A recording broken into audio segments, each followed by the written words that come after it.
Hello and welcome to the Crystal Palace podcast. I'm Alfonso Greenbrook and today pod 18 I'll be looking at the result of the Swansea City by bringing you my match review, player rankings and my man of the match. As well as this, I'm also going to bring you an exclusive interview with Alan Pardew and Scott Dan after the game, so let's begin.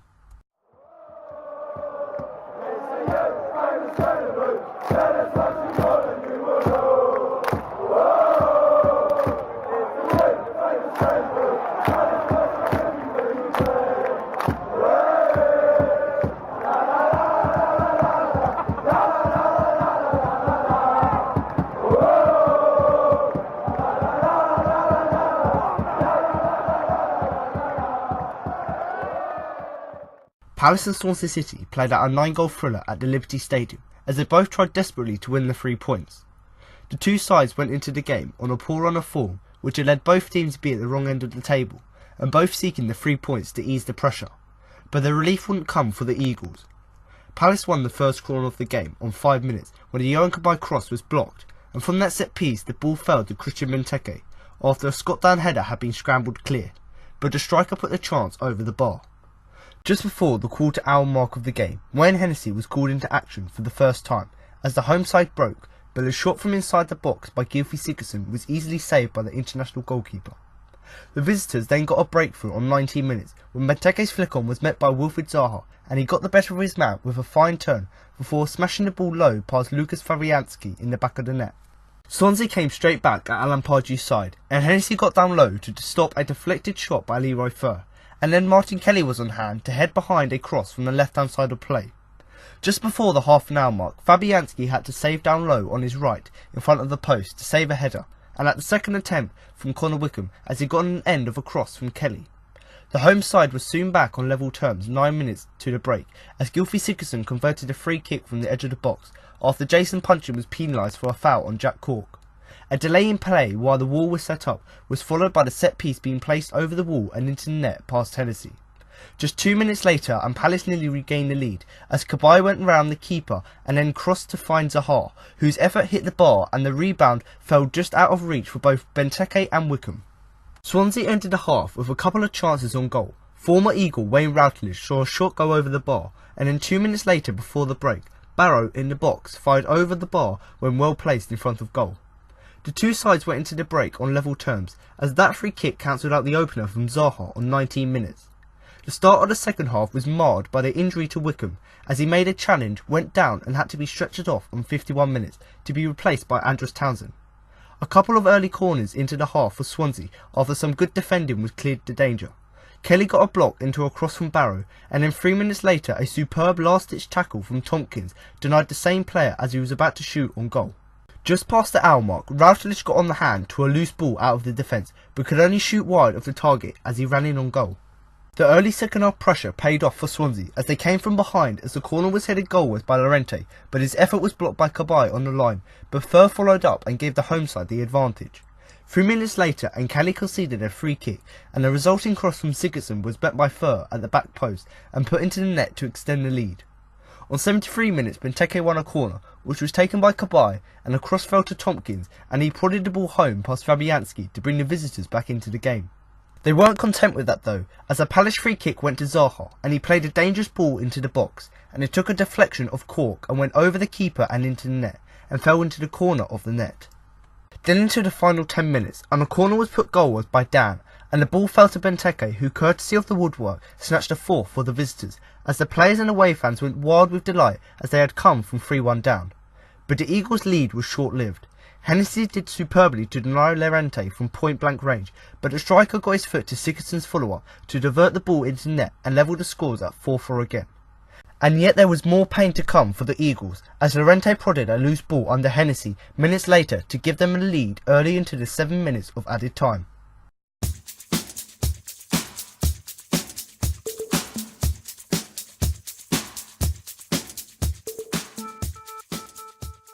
Saturday's 5-4 loss at Swansea was exactly the kind of performance that sums up the problems that Crystal Palace have had for the last year. All the quality that the club has is completely neglected by an innate aversion to do the simple things right. Whilst previously it was problems with the attack, now it's the defence with problems, and this was shambolic and lackadaisical. Now for some positives from the game. The only real positives that Crystal Palace fans may be able to take from the game is the performance of Wilfried Zaha, the team's attacking threat, and the possibility that such a ridiculous team performance might actually conclude with the departure of Alan Pardew. Now for some negatives from the game. Where to start? Palace, who defended like amateurs, gave away awful free kicks in dangerous positions, failed to mark at set pieces, and showed a total lack of organisation during crucial phases of the game. The greatest fallings were the basic ones.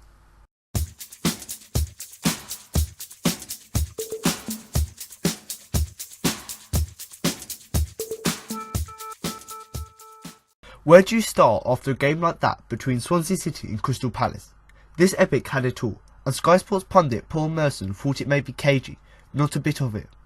Many had predicted a nervy game with few goals as two struggling sides met at Liberty Stadium, but what the 20,000 people inside the stadium witnessed on Saturday was far from that. A rollercoaster game packed full of drama, turnarounds, terrible defending and goals aplenty. But what do we actually learn as Crystal Palace lost an incredible 9-goal thriller against Swansea City? We usually list 5 things we learn, but after a 9-goal epic like this, we have gone for 9 things this week. Number 1 is going from bad to worse for Palace at set pieces. The defending at set pieces from Palace left a lot to be desired. Substitute Fernando Llorente had a big impact and almost scored with his first touch for Swansea, as Palace failed to deal with the delivery into the box, with Yohan Cabaye blocking his header off the line, only for moments later for Leroy Fer to bundle home from close range. It was almost a carbon copy moments later, with Palace once again failing to deal with a set piece, as Fer scored his second and Swansea's third. Palace went on to concede twice in the last 7 minutes of injury time, with Llorente scoring twice, to punish Palace for some poor defending, with the winner also coming from a set piece. Number 2. Swansea are vulnerable at set pieces too. Incredibly, after going 3-1 down and seemingly heading for a 6th defeat in a row, the Eagles scored 3 goals in the space of 9 minutes to turn the game on its head, with 2 goals coming from set pieces, as Swansea proved that wherever Palace can do wrong defensively, they could match it. But Palace displayed their defensive frailties again before the end, with Swansea scoring twice in the closing stages to win it 5-4. Number 3. Palace can score the first goal. Alan Pardew stressed the importance of scoring the first goal, and for the first time in 9 games in all competitions, it was scored by Palace. Wilfried Zaha got it with his second goal of the season, but in this rollercoaster of a game, it hardly seemed to matter who scored first, with goals flying in the second half. Number 4. The injury woes continue for Palace. Connor Wickham went off with what looked like to be a serious injury, which we now know is an ACL.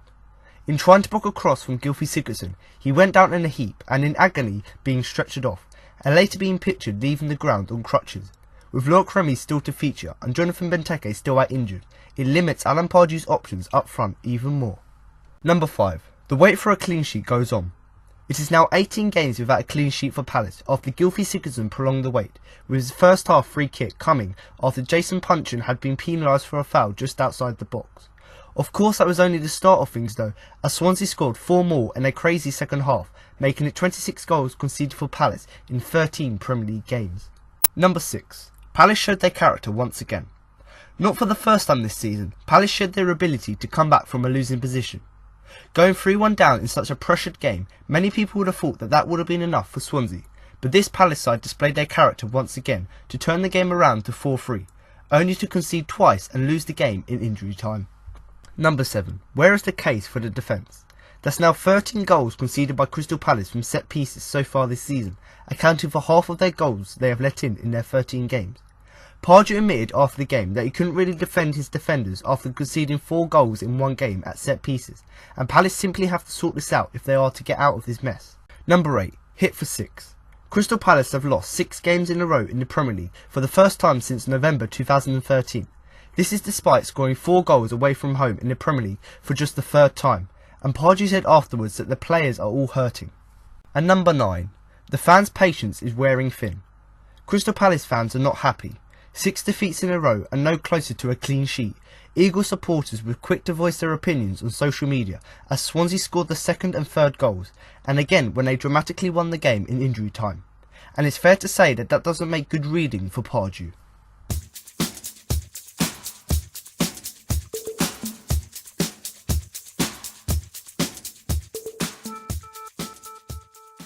So now you've heard the match review, we're now going to move on to the player rankings. But before we start with that, don't forget to follow us across social media on Twitter and Facebook at Crystal Palace for all the latest news. And for all you Facebook users out there, don't forget to check out our Facebook group so you can join the latest discussions, read the latest news and post your own opinion. So like I said there, if you do want to get in contact with us or just share your opinion about the game and you are on social media, then of course do share your opinion with us on both Twitter and Facebook, and of course you can find that in a link below the video on YouTube or using the at Crystal Palace. And obviously I would recommend that if you are on them, do give us a follow because we do post regular news updates on there. So if you do want to keep up to date with all things Palace, then obviously the Twitter accounts are the place to go.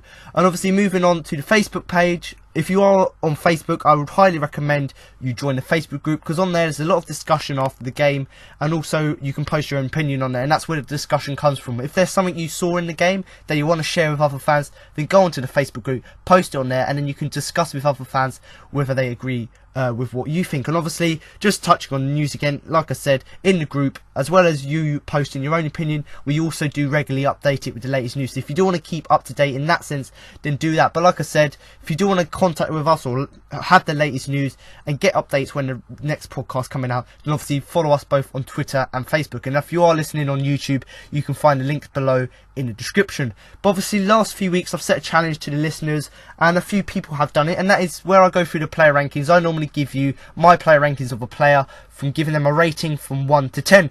And what I've asked you to do, the listeners, is to go in the comments below on YouTube or take a screenshot of, let's say, a PowerPoint or a Word document with your ratings on them and send it to us so we can see your opinion and see whether your rankings, your ratings of the players from 1 to 10 are similar to mine. And you know, the last few weeks someone has done that, and actually if we look at my opinion and what ratings I give the players and what ratings they gave the players, they're quite similar. So it shows we had quite a similar outlook of the game, and we thought that all the players put in the same amount of effort. But like I said, if you do want to do that, then of course go below the video on YouTube and comment, you know, with all of the players at the starting 11 and the 3 substitutions who came on the pitch, and just give them ratings from 1 to 10 like I said, and then you can rate their performances. But you know, like I said, if you do want to get in contact with us, then obviously there are various accounts which you can go on to. And obviously we're going to move on to the player rankings now, but before we do that, I am going to touch a little bit on Pardew. Now I'm not going to go into too much detail like other people may do, because I think at the moment there are bigger issues with the team than Pardew, and I might consider doing another podcast with a fantastic article which I found, which is just discussing the problems with both Pardew and the club. And I'll probably make a separate podcast about that, but just sort of detailing the little things about Pardew before I go on to talk about the player performances.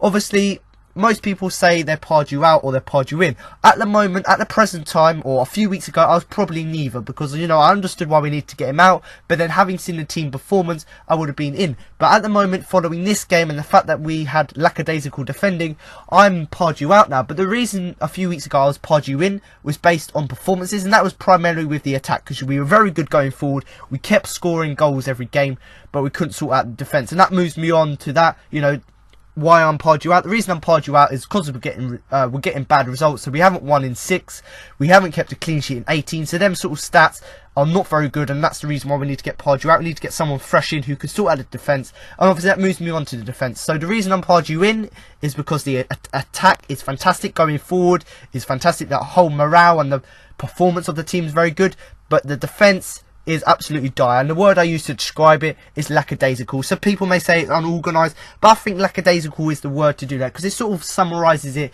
all in one. You know, the fact that it's unorganised, the fact that, you know, the players are lacking the energy, the enthusiasm to do it. So you know, it's a mixed opinion, and you know, if you do want to comment below the video, comment below on what you think of Pardew. But personally, at the moment, I personally think Pardew needs to go out, and if he can prove himself, because apparently he's got 2 more games to prove himself, if he can prove himself in these 2 games, then I'm sure he'll keep the job for a few more weeks.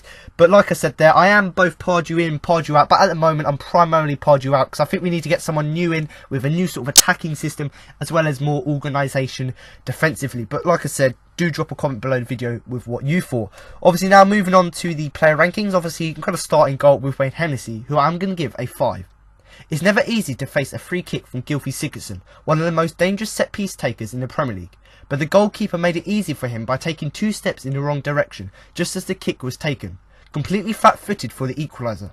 Move his feet to the left so slightly that he would have made an effort to dive to his left. It was like he had given up on the ball before it had even reached him. the lack of communication was also a serious concern. To concede 5 goals all round, even if they weren't all his fault, will be confidence shattering.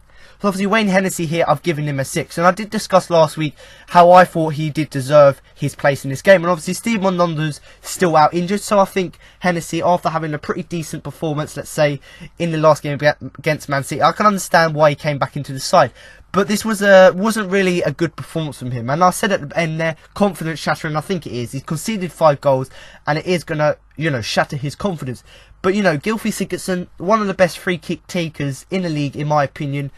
But, he made it very easy for him. When Gylfi Sigurdsson was looking to put it in the top left corner, so instead of Hennessy sort of marking that corner, because it would have been very hard for him to get it past the wall, Hennessy decided to take a step towards the centre of the goal, which meant that when Sigurdsson whipped the ball in, it went into the top corner, and he made it easy for him. If Hennessy had, stayed firm and dived as the ball was being kicked, or as the ball was travelling to him, rather than diving before, let's say, prematurely diving, that wouldn't have given him the space, and Sigurdsson probably wouldn't have been able to score. And, the wall done its job, because the wall was there, making it difficult for Sigurdsson. So instead of him going over the wall and trying to find the opposite corner, obviously Sigurdsson had to find the near corner. But because Hennessy weren't marking that properly, because his feet were in the wrong position and he was flat-footed, let's say, he made it easy for him.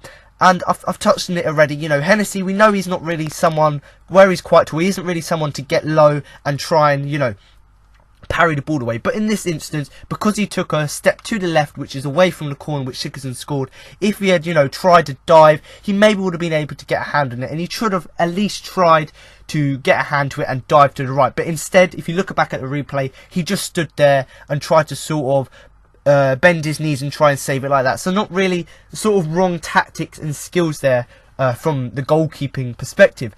And obviously, a thing to talk about morale and things like that, it did look like he'd given up the ball before it even reached him. So he thought that Sigurdsson was going to put it over the wall and into the top right corner. So he had already given up. He thought, well, if that's going over the wall, that's going in. So he stood where he was.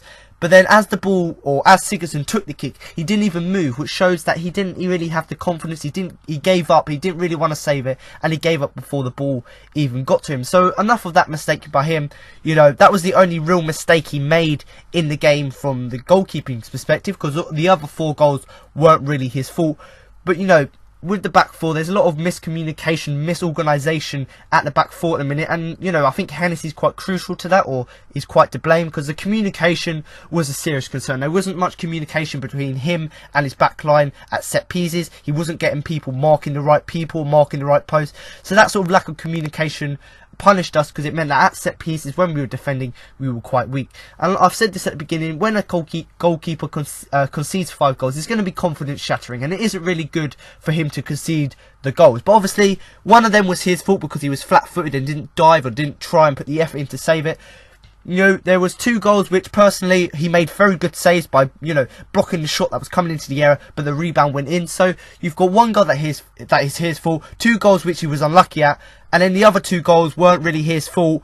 But as a goalkeeper, you would expect him to try and do better. And actually, talking about them 2 goals, they were mainly the defensive errors. But obviously, Wayne Hennessy, the reason I've given him 5 is because it was a very under par performance from him. And he should have tried to do better, tried to put a bit more effort into saving Sigurdsson's goal. But in saying that, 2 of the goals weren't his fault, because he made superb saves and the rebounds went in.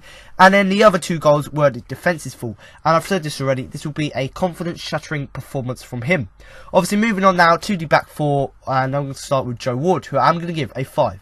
Every defender deserves some blame for what happened in this game.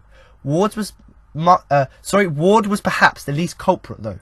He kept Wayne Routledge quiet and didn't get much forward in this game as he would have liked.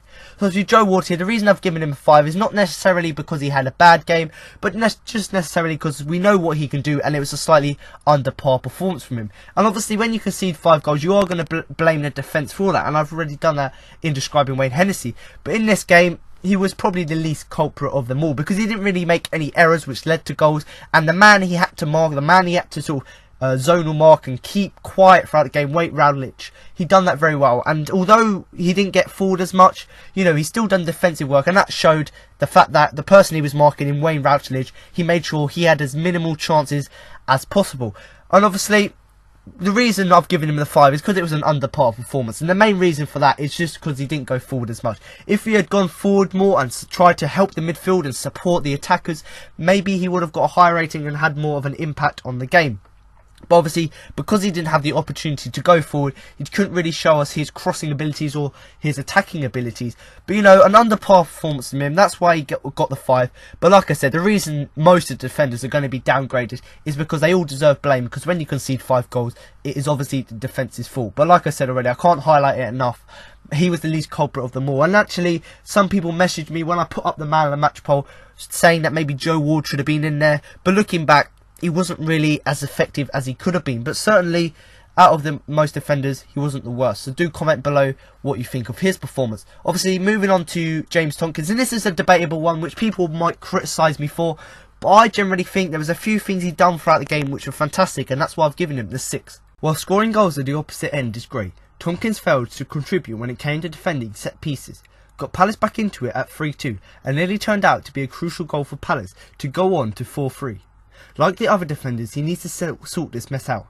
So obviously James Tomkins here, I've given him a significantly higher number, obviously being a 6 than the other defenders, and there are 2 main reasons why I've done that. And obviously, like most of the defenders, he was at fault for conceding the goals from set pieces and didn't really have a very good game or defensively, and obviously with the organisation. But like I said, there's 2 main things which I want to highlight about his performance, the things that I thought he done very well, and that's why I've given him the 6. And actually, I'll say it now, why I've put him on the man of the match shortlist. But obviously, number 1 being he scored a goal and he assisted another one. So like I said at the beginning there, he scores goals at the opposite side of the pitch, so he done that bit. His attacking contribution was very good, but defensively he wasn't very good. And obviously, talking about defence, there was one tackle he made, last ditch tackle, which was absolutely fantastic, showed his experience very well, and that was to deny Fur. Fur was through on goal, Tomkins came diving in, lovely timed slide to get the ball, clear the ball from his legs, and obviously put it in such a way that it deflected off Fur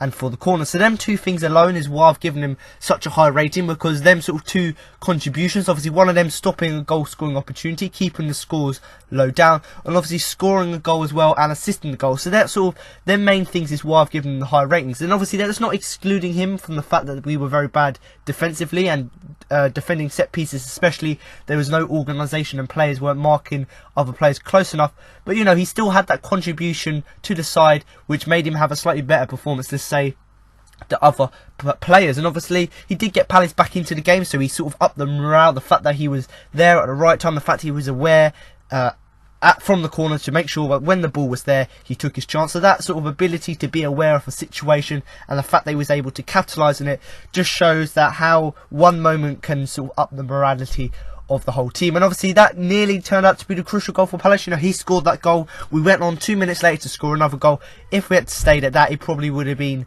maybe a win for Palace, you know, 4-3, but obviously he didn't really do that. And the reason we didn't go on and win it 4-3 is because, like all the defenders, there was an absolutely, I was going to say fantastic mess, because fantastic isn't really the word, but there was a horrible mess, you know. The fact that players from set pieces weren't organised, and it just all fell to shreds, the defensive training, which obviously Pardew, Keith Millen, all of the players and management have been going through, but obviously it hasn't been working. But like I said already, I'll just go over it in a summary. The reason I've given him a 6 is not because he was fantastic defensively, but just because of his 2 main contributions he had from the side. Obviously he scored and assisted a goal, and the other one being the last ditch tackle he made to deny Fur. Obviously moving on now to the captain, Scott Dan, who I'm going to give a 5. As the club's captain, you would expect Dan to take some responsibility when it comes to organising the defence. Again, like the rest, he didn't. Had a goal-bound header blocked, and it was the threat from corners as you would expect. Helped set up Tomkins' goal and assisted Benteke for his strike. Obviously, Scott Dan here, the captain, like the rest of the players and their defence, I am going to be repeating myself quite a lot. You know, he wasn't, you would expect him to take responsibility for organising the defence, because once again it was a mess and a shambles.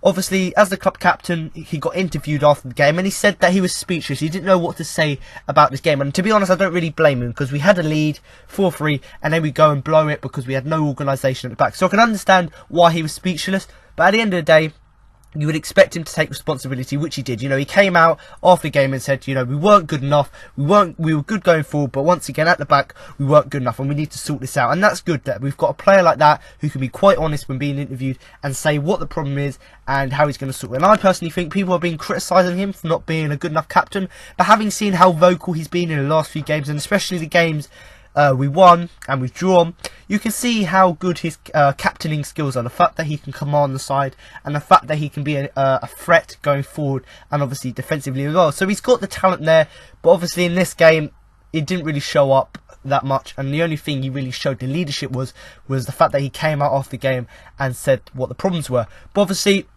like the rest of the players, and especially the defence, he was very weak defence, very under par performance from him. You'd normally expect him to be the guy making the tackles, the guy being very physical presence at the defence, making sure that players can't get through. But in this game, Tompkins was the better person, and Scott Dan didn't really have any notable blocks or tackles throughout the game, which is why, once again, he's been marked down. And obviously, from set pieces, we know he's a threat. Obviously, we're not very good defending set pieces, but we're very good at attacking them. Obviously, a few corners came in from Kabai, lovely deliveries. Dan, once again, being spatially aware, managed to get his head on them, and a few of them being saved. So, you know, he was a threat going forward, and that's why he hasn't been given a 4, let's say, like other players, because he wasn't really that effective, and he was at fault for goals. But, you know, he still had that presence up front. And obviously, talking about threat, he did set up Tompkins' goal, so Tompkins got the goal. Really good up the morale of the team. Obviously, Scott Dan set him up, and obviously Benteke's goal as well. The fact that another set piece came in, Dan managed to stay composed, find Benteke, and then Benteke scored. So, you know, he's got the quality there. We've seen it in this game, the fact that he can be a presence up top by assisting players and being a threat from set pieces with his headering ability. But, you know, he's a defender. We need to see more of his defensive attributes, and it's all well and good having a defender who can attack balls and very good at set pieces, but also, we know he's a good defender, but in these last few games he's been under par. He hasn't really been showing us the best of his ability, and hasn't really been doing his best ability. He hasn't been making the usual tackles and blocks that he's usually been making. Obviously, I think the main reason for that is organisation, the fact that players are out of position, not really playing where they're meant to be. So when, say, Swansea went on the counter-attack, we weren't really in the right place at the right time to A, be marking players, and B, to be able to make tackles. And obviously, you know, I've said this already, as the club captain, you would expect him to go into training on Monday morning, or Thursday, as it's going to be when you're listening to the podcast. You know, you would expect him to go into the training that day and go, okay guys, we need to sort out the organisation. So making sure that all the defence know who they're marking, so they know that they need to be a flat line, that they know they need to be in the right positions. So all of them sort of things, hopefully he will improve in training. And that's the thing, you know, if from the set pieces we had people marking each player, so we were man marking players, you know, for example, Fur wouldn't have been able to get the ball because, say, someone would have been on him. Another one, Sigurdsson, you know, there would have been someone on the back post making sure that the goal can go in. So if little things like that, little organisation things where you've got players marking or you've got players on the back post, little things like that would have been beneficial, because it would have helped us to improve in the game. But once again, an under par performance from the captain, Scott Dan, but once again showing his leadership skills and the fact that he has the guts to come out and say what was wrong with the team. And obviously, defensively, he was quite dire, let's say, not making tackles or blocks, but going forward, assisted 2 goals as well. Obviously, moving on to the final player, Martin Kelly, who I'm going to give a 4. Whilst it's clear he's not a left back and he preferred to play in any other position, he deserves blame for making the opposition's job so easy. It was a really poor performance from Kelly. Didn't have a great day. Barrow had the beating of him every time, and he looks low on confidence. Obviously, Martin Kelly here, I've talked about giving players 4s, and obviously Martin Kelly is the man I've given a 4 for. And obviously, we know he's not a left back, and I've talked about this in past weeks, so I'm not really going to go into too much detail about it. And he'll probably rather play on the right because he's right-footed. He'll rather get crosses in from his right foot. But obviously, where he's playing on the left, he's not a left-footed player. He's significantly weaker in that position, and you know, we can't blame him because it's not his natural position, so he's not really going to play that well there. But, you know, he does the same, deserve blame for it, because, you know, he made the opposition job so easy. So, you know, offensively, even if you're playing out of position, you can still do a job defensively, because even though you're, even though you're on the left-hand side, doesn't mean you still can't cut inside and make a tackle and try and make a block. But obviously, Kelly, he didn't really make any blocks or tackles throughout the game, and it was a really, really poor game from him. You know, probably one of the worst we've seen in a long time. And the word to say it, or the phrase, didn't really have a great day. You know, The team didn't really have a great game defensively, but offensively, yes. But, you know, Kelly, over his performance himself, didn't really have a great day. And obviously, we know he isn't that fast, but Barrow must have taken the opportunity in full arms, because he must have thought, this is a fantastic opportunity for me, because Martin Kelly made it so easy for Barrow to get past him, because he wasn't really marking him close enough, and he beat him nearly every time. And, you know, we've talked about Kelly being quite bad recent times, and you can see that his confidence doesn't look very good when he's going forward. He loses possession quite a lot, you know, gives away sloppy back passes. Going forward, he doesn't really have that much effect. He isn't really good as putting crosses in as he's been in past, so you can see that he's low on confidence and not really doing as good as he meant to be. But, you know, we expect more from him, and hopefully in the next few games he can do that. So obviously the main reason I've given him 4 is just the whole defence was sort of unorganised, and they weren't really good at marking and defending set pieces. But overall, I think Martin Kelly was a liability at the back, because he made Barrow's job so easy, because Barrow made it so easy, or Kelly made it so easy for Barrow to run past and get crosses in. And obviously Kelly at fault for that, because he wasn't marking him close enough. And obviously he did make a few headers throughout the game where he headed the ball away from the cross, but other than sort of making that defensive clearance, he didn't really have anything of note defensively throughout the game. So now to move on to the midfield 4, which consisted of Jason Puncheon, James McArthur, Yohan Cabaye and Wilfried Zaha. So as you can probably guess from the fact that I've named 4 midfielders, is there was a change of formation in this game. And obviously in this game we did change to the 4-4-2 formation, and it was quite a narrow formation, and I'll go on to talk about that in a minute. But obviously in the last few games we've been playing a 4-3-3 formation with, you know, you've got your 3 attackers with the 2 wingers up there, you've got your 3 midfielders who interchange the 2 defensive and attacking roles, and obviously you've got your normal back 4. But obviously in this game we stuck with the back 4, but instead of having 3 midfielders and having 2 wingers, we sort of moved to a more narrow formation where you have your 2 main sort of centre mids, let's say, or your interchanging midfielders with your 2 wingers who are playing quite narrow, and obviously you've got your 2 strikers up front. And obviously there are a few benefits to this, and I've narrowed it down to sort of 3 things just to summarise the formation.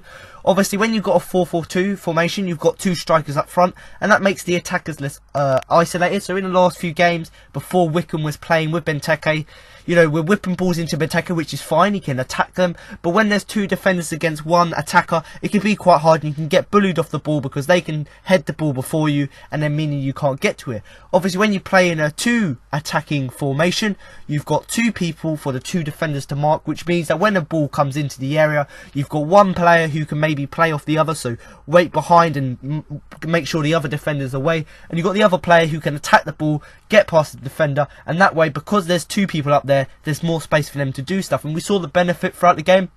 The fact that Benteke and Wickham were playing quite well with each other, you know, one would play off the other, so when a cross came in, like I've said already, one player would either head it down to the other or hold off the other defender, so there'd be more space that when the other player can control the ball, they can get past it. And like I said, the main reason is you've got 2 attackers and 2 defenders, which makes it a lot easier to attack the ball when other than when you've got, say, 1 attacker on 2 defenders who, you know, you can get bullied off the ball quite easily. And obviously I've talked about it being quite a narrow 4-4-2 formation with the wingers playing quite central, and obviously Wilfried Zaha, a classic example of that. Obviously Jason Puncheon and himself playing on the wings, and because they were playing quite narrow, it meant that, you know, they could try and have a more attacking threat, as in trying to have goal scoring opportunities. So where they were playing narrow, it meant they could run through the centre of the park and try and find space. And obviously Zaha, classic example of that. You know, Benteke had the ball, once again talking about the 2 strikers up front, he held that ball, found Zaha, Zaha done a lovely spin to get past 2 players and put a powerful shot past Fabianski. So once again, the fact that we can change the formation to whether it be crossing the ball in or whether it be cutting inside, the fact we've got 2 sort of attacking styles is great to see. And that's one of the things about the 4-4-2 narrow, is the fact that wingers can cut inside more, because they're not just relying, or the team, their sort of tactic, let's say, is not for them to stay out wide and get crosses in. Their actual tactic is to try and play quite narrow and try and support the striker, but also try and get the ball himself and cut inside. And obviously Zaha done that because he scored. And obviously I've talked about the midfielders in past weeks where there's 3 of them and they interchange roles, one being defensive, one being attacking.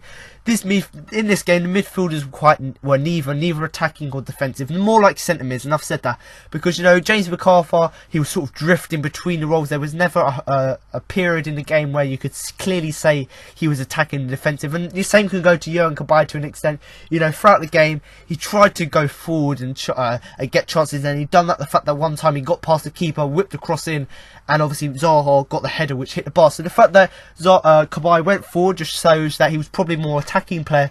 But like I said with McArthur, he was primarily a sort of centre mid because he was neither attacking or defensive at the time, so he was sort of more playing central. And I think the fact that the wingers were playing quite narrow almost meant that they were playing as midfielders. So if anything, the likes of McArthur and Cabaye were playing more defensive roles, and obviously Zaha and Puncher were playing quite attacking because they were almost quite central in the fact that they could get forward. Obviously, enough of the formation there. If you do want to comment below which formation you prefer, whether you prefer the 4-4-2 formation, whether you prefer the 4-3-3 formation, or whether you prefer, you know, the good old classic 4-2-3-1 formation, obviously do comment below the video or even contact us via social media. Obviously, moving on to the first player who was playing on the wing, and that is Jason Puncheon, who I'm going to give a 5. Gave away a poor free kick in the perfect range for Sigurdsson to score from, and he did that. He put Palace on the back foot at a point where the side looked dominant, and Palace barely recovered. Played out on the left but didn't really get any crosses in, not as influential as he normally is.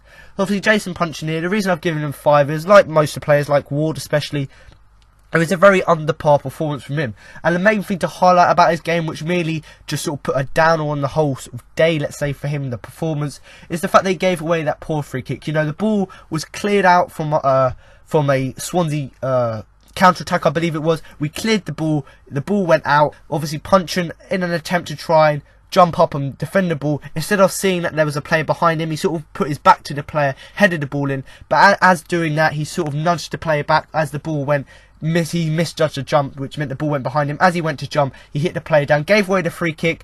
And obviously, what he should have done really is, and instead of trying to sort of head the ball without looking at the player, he either would have turned around and looked at the player so he knew where to position himself for the header, or he should have just shielded the ball and sort of stopped the player from getting the header, which obviously resulted in the free kick. And obviously, we know Sigurdsson's very good at free kicks, and I've said that in the past.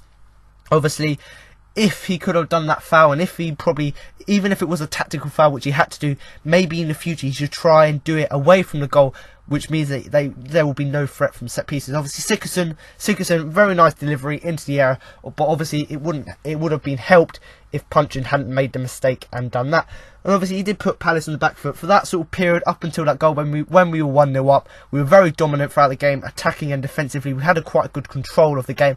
But I think the fact that we conceded the goal, making it 1-1, did change the momentum of the game. And obviously we've talked about in the past weeks where Townsend hasn't really been performing well, been underperforming. You know, Puncheon's been brought back into the side and played on the left and the right hand side, and he did have quite a lot of impact in the past few games, but in this game he didn't really get that many crosses in. And I think the reason for that is where we were playing quite a narrow formation, it meant that the wingers couldn't really get as many crosses in as they would normally do.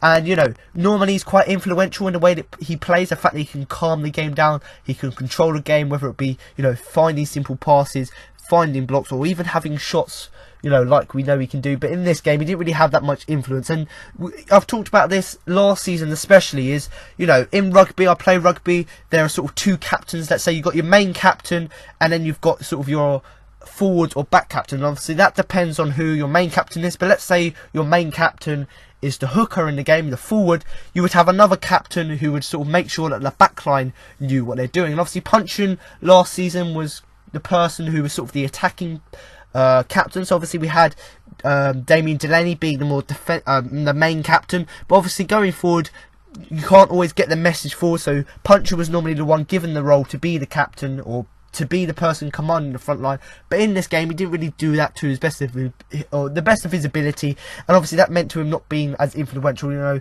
if he had had more control of the game and had more possession and had the chance to try and get crosses in, maybe we would have had a better game. And you know, the fact that he didn't have any really goal scoring opportunities, the fact that he didn't find any passes, and the fact that he gave away that free kick, I think he deserves the 5, because he was a really under par performance considering what high performances and high tempo we can expect from him.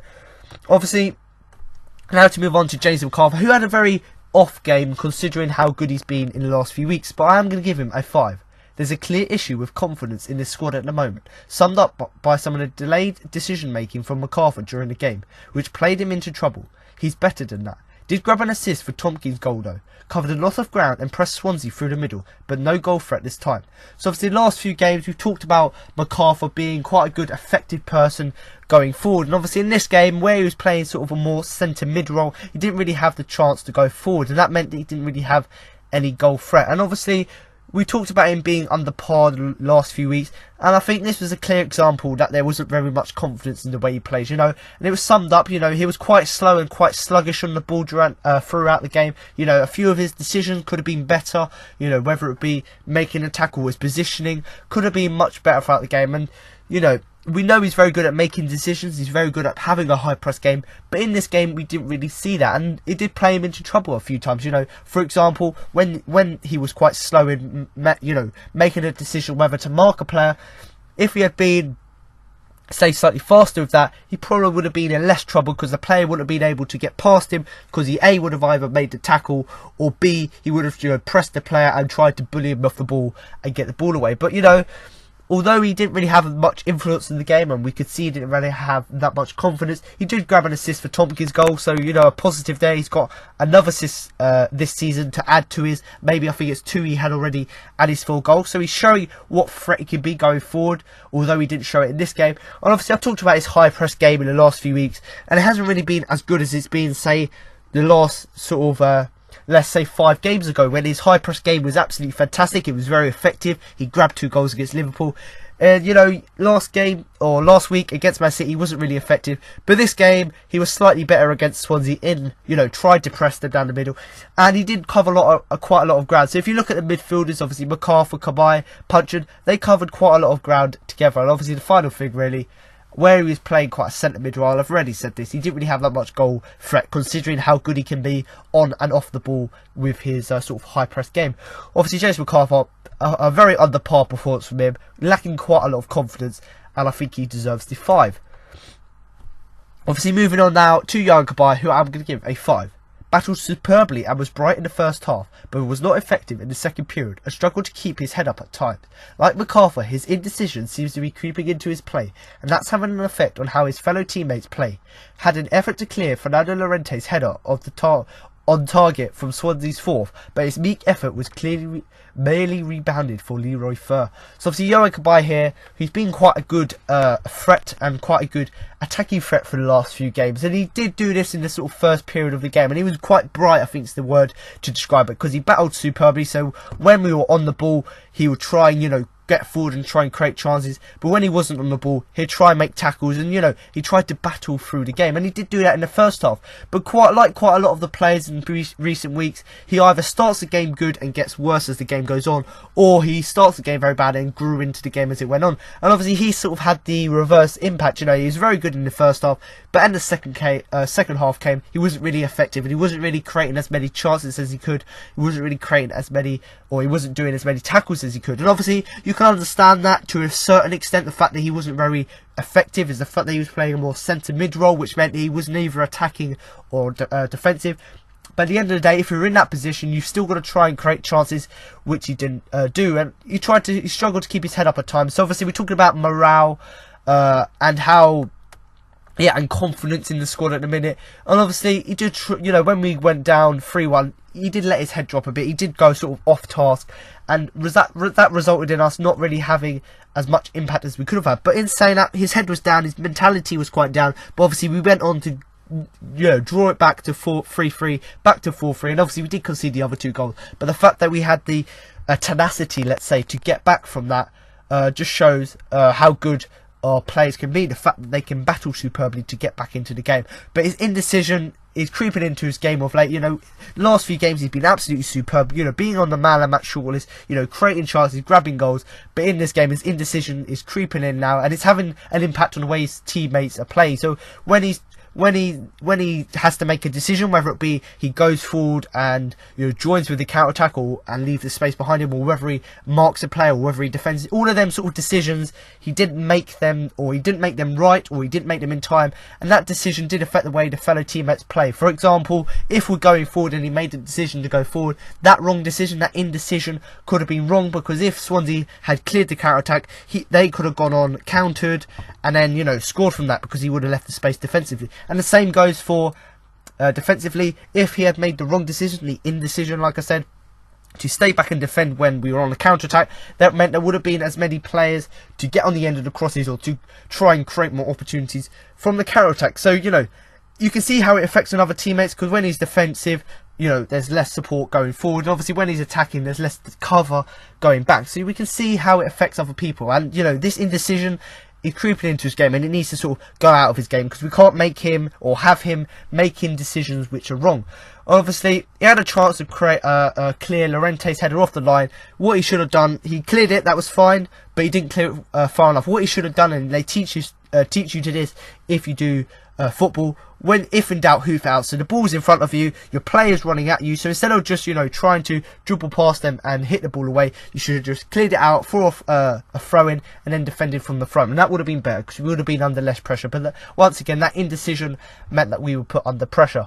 But it was rebounded by Fur, so unlucky in the sense that he managed to clear it from the original threat, but obviously the rebound, he couldn't really defend that as well. And obviously, like I said already, if in doubt, hoof out. He should have just hoofed it up the pitch. But obviously, I've given him 5 once again, because like all the players, he didn't have a too bad of a performance. He was quite bright in the first half, but in the second half he sort of drifted out the game, didn't really have as much impact in the game, and obviously his indecision did cost him, because he was leaving or putting players under pressure. And obviously, if you're listening, Kabai, if in doubt, hoof it out. So if you're ever in that position again, make sure you clear the ball. But obviously, a 5 for him, I think, is a fair result. Obviously, Wilfried Zaha now, we all know he's a fantastic player, and once again, he's shown his worth here, and I've given him an 8. The only player to really come out of this match with any credit. His goal early in the first half showed how wonderful quality he has, and the celebration was even better. Unlucky not to get a goal with his second header against the crossbar, but he got the lucky deserve with the equaliser via a 3-3 via a deflection. He was a bright spark for Palace in this difficult time. So before I go on and talk about Zaha's performance, I'll go and talk about international football, because I've talked about international football the last few weeks, and the fact that Zaha hasn't been really in touching distance of the England squad, when actually he probably shouldn't have have to be in touching distance of the England squad, because he's a lot better than that, and he should be in the squad. But in this week, the news come out after the Swansea game that he's now decided to go back to his home nation and actually play for the Ivory Coast. So obviously, this hasn't been confirmed yet. The newspapers have said it's done, because there's a picture of him, which you can find on social media, of him in an Ivory Coast shirt. So it's almost certain that he's going to change, but it's just waiting for FIFA to clear that. But, he was unlucky not to get a chance for England, and it's England's problem, not ours, because he's a fantastic English player, but England chose not to play him, so now they're going to lose this player to Ivory Coast, and it's going to be a fantastic addition to the Ivory Coast team, because he's a fantastic asset to them. But obviously, I said there, it's a massive loss for England. England should have been playing ahead of someone like Andros Townsend, because his attacking threat, his defensive attributes he has as well, and the fact that he's got all the skill and creativity is what England need. But obviously, Gareth Southgate hasn't really seen that in him, and I wish him all the best of luck when he goes to play for the Ivory Coast. Please don't get injured if you go to the African Cup of Nations, but certainly it's a new adventure for him in his sort of international career. But certainly he shouldn't have had to make that decision and not played for England, because not played for Ivory Coast, because he was good enough for England. But obviously, Wilfried Zaha, I've given him an 8, because once again, he's a quality player. He's the only player that really comes out of the game with any credit. He deserved his goal. He got a lovely control he got from the head down from Benteke. Lovely control, spin past 2 defenders, and a lovely powerful shot into the goal.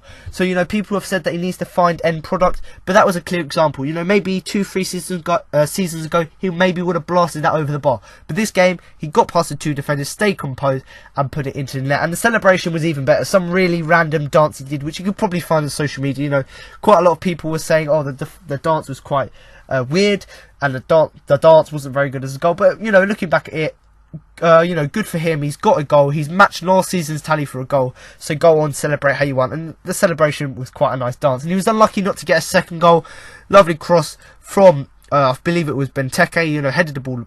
No, so yeah, it might have been Benteke. Well, whoever it was, whether it be Cabaye. Yeah, I think it was Cabaye. There you go. Settle that there. Cabaye whipped the ball in. Zaha, he's not known for his headering ability, but he came up ahead of all of the Swansea defenders, headed it down, and it just hit the bottom of the crossbar, I believe it was. So you can see how unlucky he was there not to get a second goal. A lovely cross there from Cabaye, would have been a lovely assist. Obviously, Zaha, not known, like I said, for his headering ability, but he made himself big and got enough power on it to get it down to the crossbar. But obviously he was unlucky in the fact that it didn't go in, and obviously he did get another assist, which they're not really going to class it as an assist, but you know, he whipped the ball into the area. Cook somehow, I don't know how he did it, but he somehow hit it with the back of his head, which meant it went past Fabianski and into the goal. So as far as I'm concerned, that's an assist, because that cross, if Cook wasn't there, that was going into Benteke. Benteke probably would have scored it, but you know, he still got another assist for another goal, so we're going to give him credit for that. So, you know, technically he got 2 assists in this game, but he got 1 register assist,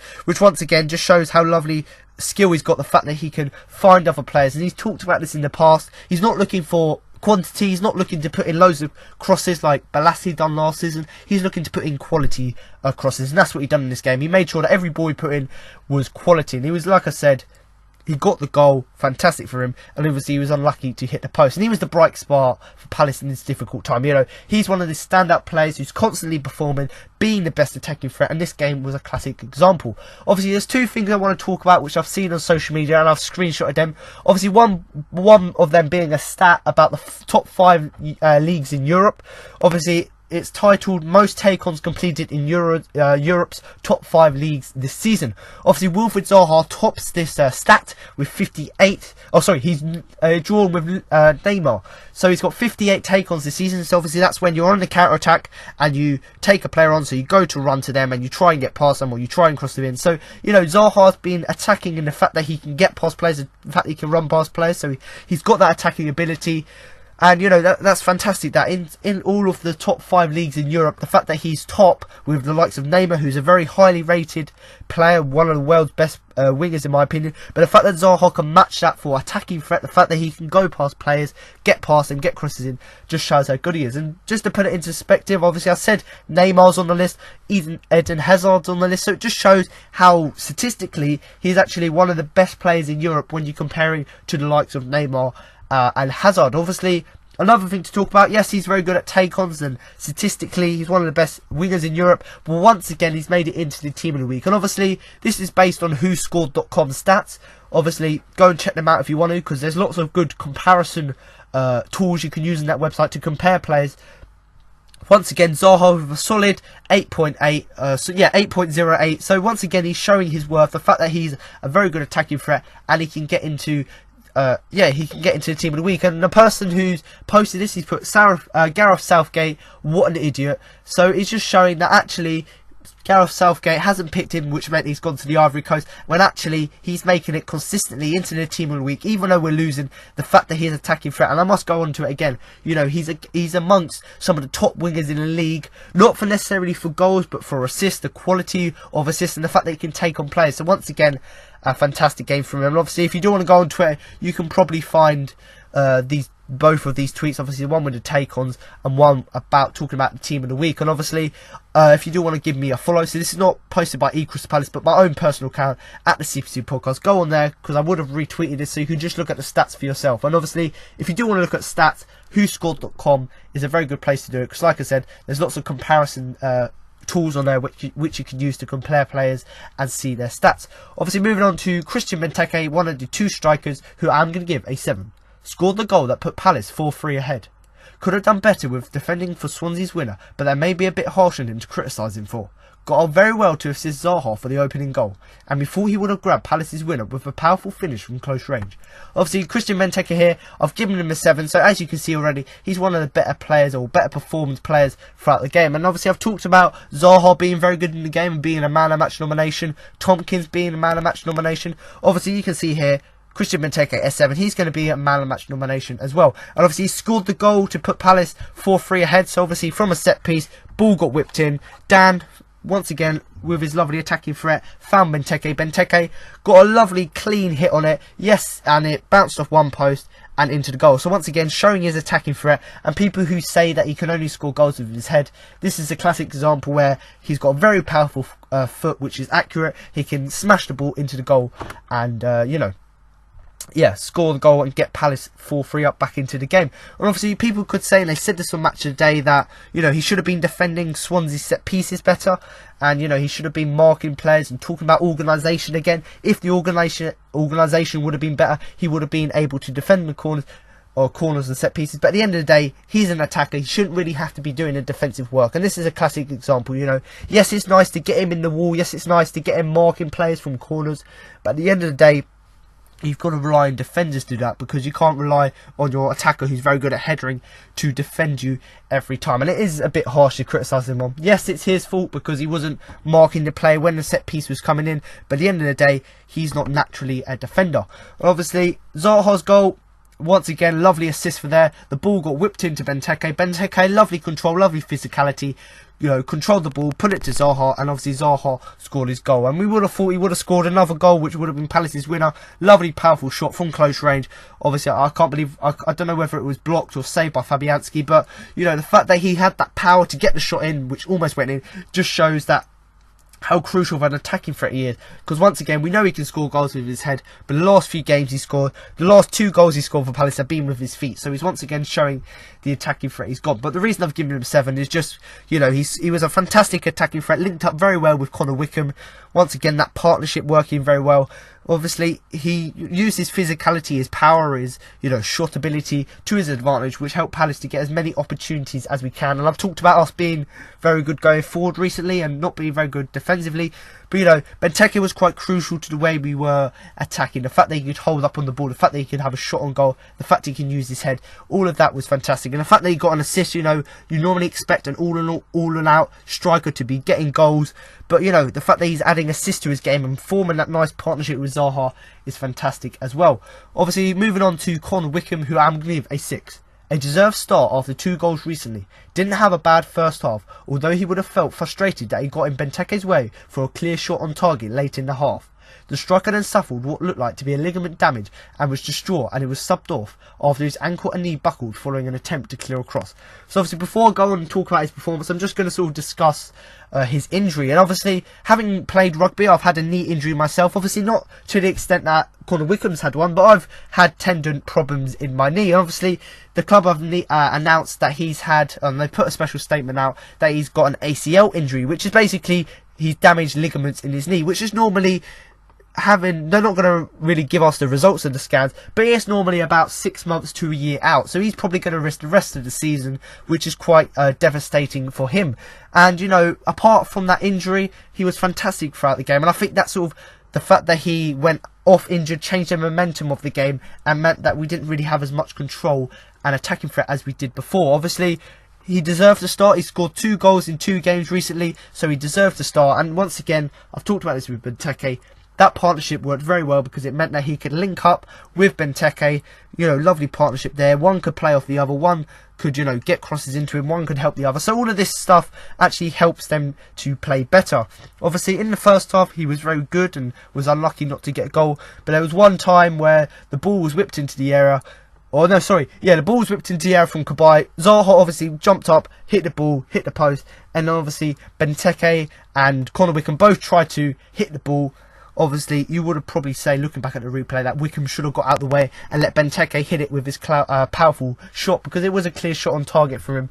And obviously, looking back at the replay, you know, you would expect Benteke to be the one who would be better to get it. And obviously, moving on to the injury, you know, ligament damage, it depends on how bad it is, but it could be anything from, like I said, 6 months to a year. So it's quite devastating for him. And having had injuries, I know how it feels, because you've been playing so well and then you go out injured and it just ruins your whole season. But hopefully it's not as serious as a normal ACL, so we can come back as soon as possible and help doing that. And obviously, talking about the injury, you know, we're talking about Benteke should have been defending better.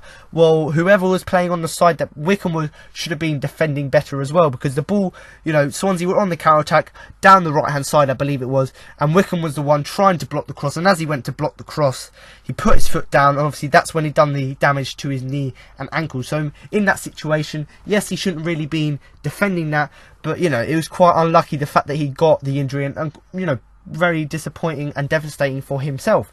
Obviously, the reason I've given him a 6 is because he, you know, unlike all the other players, attacking, we were very good going forward attackingly, and obviously he was quite crucial to the way that, you know, the fact that he formed a partnership with Benteke and they were helping each other by playing off each other. And, you know, I've said this already, he deserved to start. He's got 2 goals. Unlucky not to get a goal in this game, but if he had not gone Benteke's way, then he would have scored. And it's absolutely, I feel devastated for him because he was playing so well this season, so much hope, having scored 3 goals already this season, but obviously he's going to miss the rest of the season with the injuries. Obviously, moving on to the substitutions now, obviously Andros Townsend, Zeki Fries and Bakary Sakho. Obviously, I'm not going to give Zeki Fries or Bakary Sakho any ratings because they weren't on the pitch for long enough to have an impact. But obviously Zeki Fries, he was a like-for-like replacement for Kelly at left-back, and it was good for him to get some game time because, you know, he's steadily improving to become a much better attacking player. But at the end of the day, only Pardew can explain why he brought Fries on. You know, you would expect maybe an attacking sub to come on and sort of try and push for the winner. But, you know, if you're going to bring Fries on to have a more attacking threat and be more secure at the back, then why wouldn't you do that earlier on in the game? But obviously, I said this already, it didn't really make that much difference to Palace's defending, and his attacking threat did help Palace push for goals. So maybe that's the reason why Pardew brought him on, but only, like I said, only Pardew can explain why he brought him on so near to the end of the game and why he didn't start him. But obviously, he came on the pitch, made an impact attackingly, so, or I say offensively is the better word. Offensively, he made an impact by, you know, getting crosses in, trying to get forward, but obviously defending didn't really have that much impact. Bakary Sakho as well, it was a really late introduction. He did get a few balls into the box and assisted, or pre-assisted Zaha for the own goal. So obviously, from the free kick, Sakho passed the ball to Zaha, lovely weighted pass right to his feet, and obviously Zaha crossed in. So he did have an impact in the fact that he could link up with other players, and he did give away a free kick which resulted in Swansea's winner. But essentially, that's all he did, you know. Other than that sort of lovely pass and that lovely set piece he made and the power he had, he didn't really have anything else in the game. And, you know, the cheap free kick, if he hadn't have given the free kick like Punch and likewise, we wouldn't have been resulted in us scoring the goal. And obviously, Andros Townsend, I'm going to give him a 5 because, you know, he didn't really have as much impact as you would have expected him to. And considering he's normally very good starting in the game, you would expect that full of energy coming off the bench, he would have had more impact than he did. But obviously, I am going to give him a 5. I'm just going to briefly explain why. So brought on for Wickham at a point where Palace needed to show some composure by being calm in possession. Townsend was a culprit, as the rest of his teammates, for failing to do so. Didn't have much of an impact until later on when he looked to create. The winger hasn't had the greatest of starts for his Palace career. So basically, just to summarise sort of his performance, the reason I've given him 5 is not because he done anything bad. You know, he didn't really have as much impact as you would have expected of him to do. Because, you know, he came on the pitch to attack and make Palace calm in possession. And he did do that for parts of the game. And as soon as sort of towards the end of the game, last sort of 10 minutes, he sort of came on the pitch and was looking to create. And that's when we saw his performance upped a bit. But the reason I've given him this 5 is because, you know, we needed the team to show more calmness in possession.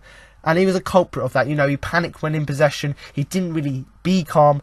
And like I said, it was only late on in the game where he had an impact. You know, you would have expected him to be an impact sub, come on the pitch for Wickham and sort of take his place and try and replicate what Wickham had done and try and be as good of an attacking threat he has been. And obviously, the question I am going to ask you, and obviously the last few weeks I've given you a question, the question is, has this been or hasn't it been the greatest starts to his Palace career? So do you really think he's been good so far, you know, getting a few assists, getting a goal, or do you think it's quite a failure? The fact that he was really good at the end of last season with Newcastle. Do you think that he hasn't really been as good, hasn't really lived up to the hype? So do comment below whether you think he's had a good start to his career or whether he's had a bad start to his career. So once again, you know, he came on the pitch. He did have a lot of impact towards the end of the game, but he didn't really have an sort of immediate impact which you would have expected of him to have. when he come on the pitch. Obviously, moving on to sort of overall ratings, which I've done the last few weeks, talking about the midfield, defence and the attack. Obviously, defence, once again, very dire, was very weak. You know, we didn't really defend set pieces very well. Our organisation wasn't very well, so I'm going to give the defence a 5. Obviously, midfield, likewise, normally they would give cover to the defence, didn't really do that well. Set pieces, again, you would expect them players to be in the wall or to be in the area. No players really did get the ball away. You would expect them to sort of help and supply the attack better. And obviously the attack, once again, like all of the games, the attack was superb, scored 4 goals, which just shows how good the attack is. And obviously, you know, we're talking about the lack of supply from the midfield, but what little scraps that the attack did get from the midfield, they did try and do whatever they could with them, and ultimately that led to us creating a lot of chances from the sort of little supply we were given. Obviously, set pieces, the main thing for Palace, we need to improve on them. It was like defending like amateurs. It was like Sunday League, you know, giving away awful free kicks in the first place, which, you know, you should have just been more aware of the player and not made the foul. And obviously the positioning and the marking was just absolutely lackadaisical, let's say, as well. And obviously organisation is the crucial thing. You know, when we've got set pieces, when we've got corners, you've got to make sure that A, you've got a person on the post, and B, you got at least one player marking each player. But obviously, you know, that was the greatest falling. You know, we know we've got good defenders. We've seen that last season. We've seen that against the games we've won this season. We've seen that the likes of Scott Dam, James Tompkins can do very good defensive work, and it was evident in this game, for example, when Tompkins made the tackle. But once again, it's just a lack of organisation. That is our falling. You know, we've got good defenders, but we're falling at the last hurdle because they're not showing it in games. And obviously, there are a few positives. Once again, the fact that Wilfried Zaha was fantastic, unplayable, you know, the fact that he was creating chances, making take-ons, and once again, one of the best, or statistically one of the best wingers in Europe at the minute. So the fact that he can have a fantastic attacking performance, getting past players, is fantastic. The attacking threat, once again, I've given the attack an 8, sort of overall average sort of thing, but that's because they were fantastic going forward. And obviously this maybe makes some fans happy, might make others not happy, but I think such a ridiculous team performance, both attacking and defensively, might actually sack Pardew, because the fact that we've lost the game, the fact that we conceded 6 goals, the fact that we haven't won in 6, the fact that we haven't had a clean sheet in 18, maybe that will finally get rid of Pardew, and then we can set up a new way of playing. And obviously the final thing really is tenacity. You know, the fact that we showed great character to come back into the game, and it's not for the first time this season. You know, there's other games this season where we've been behind, but once again in this game we stood strong, got back into the game, used our tenacity, but once again we lost our winning position by throwing it away, by conceding the 2 goals in injury time. And that sort of loss of organisation, that sort of lackadaisical defending ultimately meant that we threw our lead, when actually the fact that we had tenacity to get back into the game, we should have really taken that to our advantage and actually rewarded ourselves for the fact that we could get back into the game.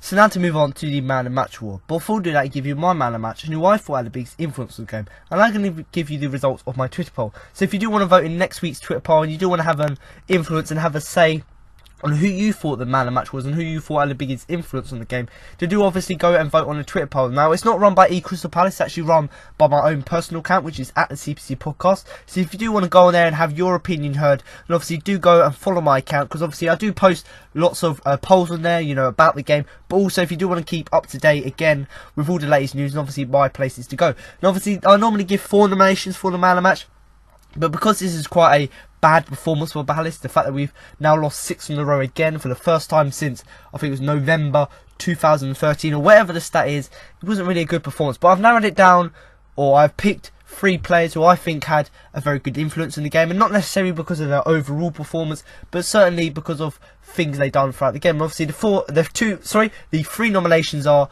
James Tompkins, Wilfried Zaha, and Christian Benteke. So obviously, I would start in 4th place, but this week it's a joint 3rd place, who I'm going to give it, or with 4% of the votes. It was obviously James Tompkins and Christian Benteke, which means the winner with an outstanding, truly outstanding 92% of the votes, and clearly is everyone's favourite for being the most effective player throughout the game, and that is Wilfried Zaha. So congratulations, Wilfred. You don't get a trophy or certificate, but you do get my sincere congratulations on an absolutely solid attacking performance once again. And obviously, as you can see here, most people voted for you. Obviously, just looking back at the poll here, as you can see, James Tompkins, the reason I put him on there is not necessarily because of his defensive work, but for two things he's done throughout the game. The fact that he scored a goal and got an assist throughout the game, so the fact that he had attacking threat, a lovely positioning he had and awareness to get in the right place to score his goal. He got an assist, so he's looking to supply other players, and also, the fact that he made this last-ditch tackle, lovely tackle. The player was through on goal, I believe it was Fur. He made a run into the area, made a lovely sliding tackle, got the ball away, and obviously got it away for a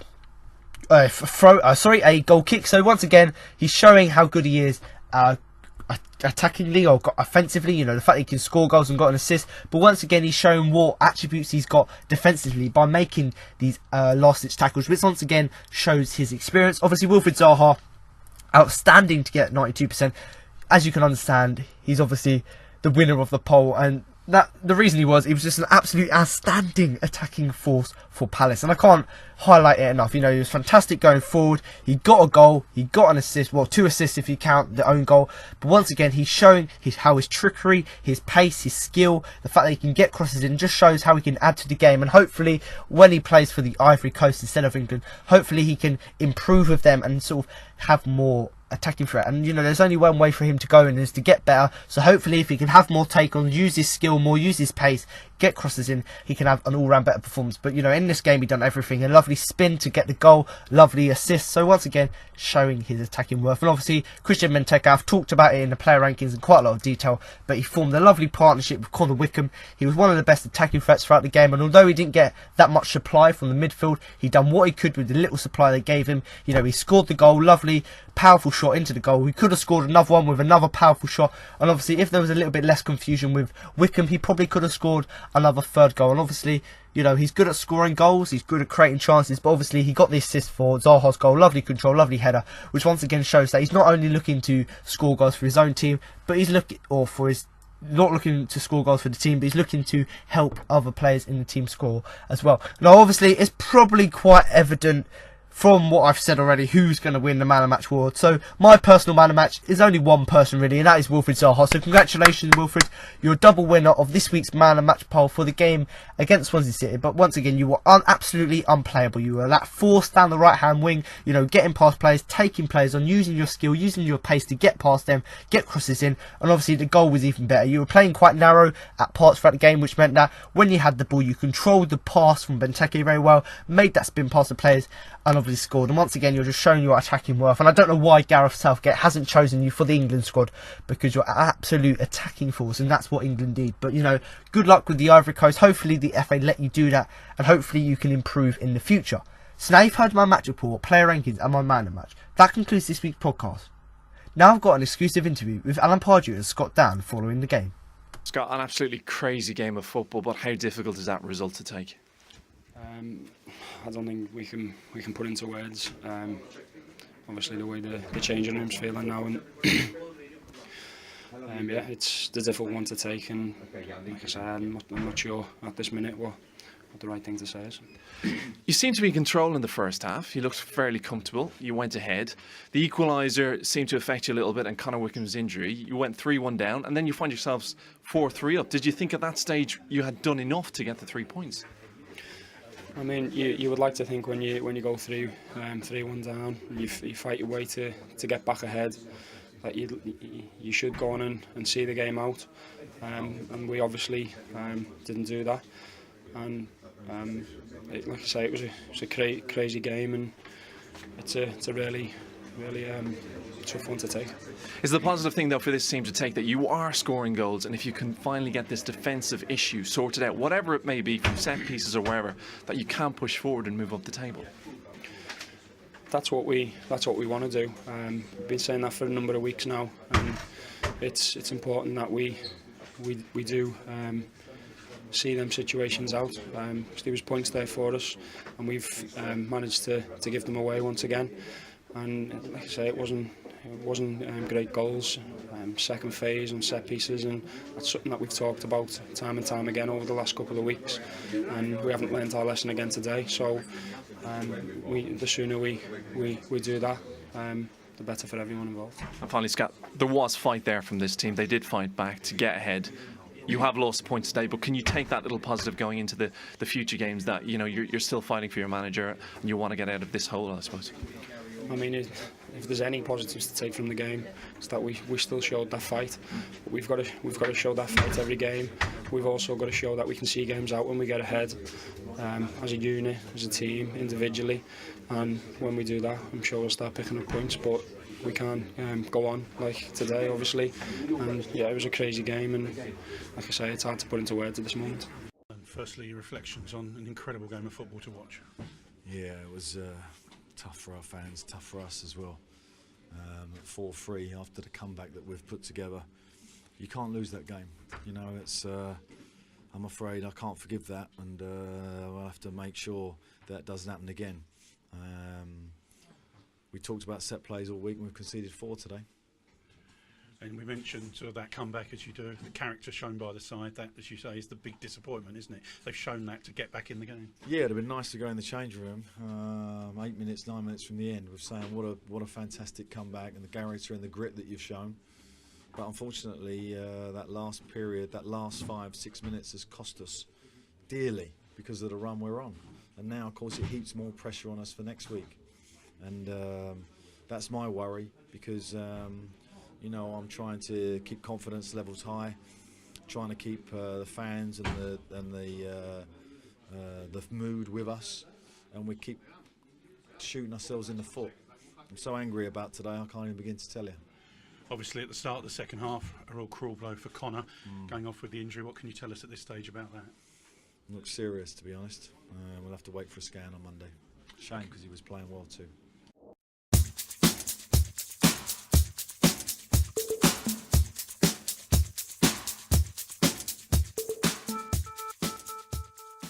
So there you have it. Now you've heard what Alan Pardew and Scott Dan had to say after the game. That concludes this week's podcast for the game against Swansea.